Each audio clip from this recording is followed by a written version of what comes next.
La présence du papa est essentielle pour l'initiation et la poursuite de l'allaitement. C'est un des facteurs déterminants de réussite de l'allaitement maternel.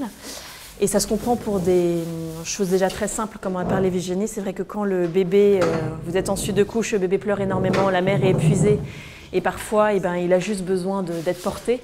Et pour que la mère puisse se reposer, c'est vrai que si le papa est à côté pour bercer son enfant, le porter, aller se balader dans le couloir avec lui, et puis une fois le retour à la maison, donner le bain, changer la couche, même si c'est pas forcément la partie la plus glamour, et encore que c'est le moment où le bébé est vraiment en complète interaction en général quand on change à ce moment-là.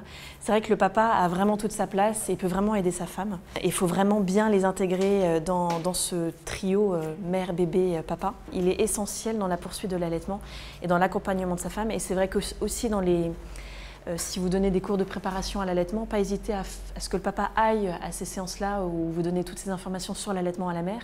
Parce que souvent, quand le papa est sensibilisé aussi autour de l'allaitement, il peut vraiment l'aider quand la maman galère. Bah, tiens, remets bien ton bébé, comme ci, comme ça, etc. Donc l'information doit être transmise à la femme, mais pas hésiter aussi à la transmettre à l'homme parce que c'est un vrai soutien. Et parfois, la pression extérieure, que ce soit sociale ou familiale, est tellement intense que si elle n'est pas soutenue par son mari, ça peut être très difficile. Donc voilà, donc ne pas minimiser le rôle du papa dans le succès et l'échec de l'allaitement. Toutes les études montrent que l'attitude du compagnon envers l'allaitement joue un rôle important dans le choix de la mère. L'opinion des pères sur l'allaitement est conditionnée par la société qui les entoure, mais également influencée par leur histoire personnelle, le lien avec leur propre mère, leur représentation du corps féminin, l'importance donnée à l'alimentation et leur expérience de paternité. Donc voilà, c'est ce que je viens de vous dire. Considérer le papa tout au long, que ce soit de la grossesse ou de l'allaitement, donner l'occasion aux pères de se rencontrer entre eux, ne pas minimiser les résistances des pères. Je sais que là où je travaillais avant, on donnait des cours de préparation à l'accouchement avec que les papas entre eux. Et c'était super parce que c'était un vrai moment d'échange, il n'y avait pas de questions taboues entre eux. Et le cours était donné par un homme.